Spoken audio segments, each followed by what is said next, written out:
Let's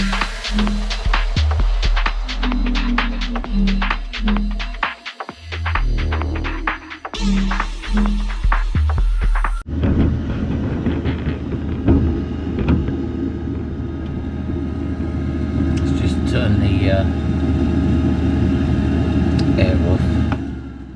So I've been printing these, laser engraving these, because this area here is not engravable, so that's your limit there.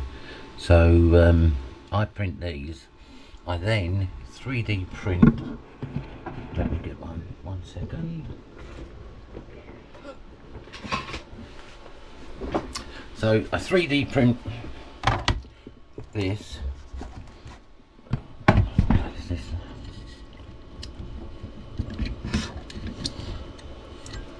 and place that here like so. I actually just super glue them down there like so.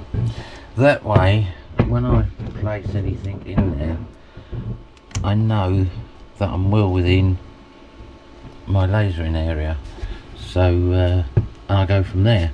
So if you haven't got a camera, it's dead handy. If you have got a camera, it's still great because you can place all kinds of objects on there and know that they're pretty much square.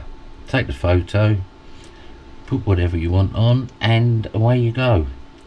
So I've made this lip barely 1 mil in the plastic, so it just sits in there and it doesn't interfere with the laser head when it's lasering. Anyway, I shall do some more soon. Cheers.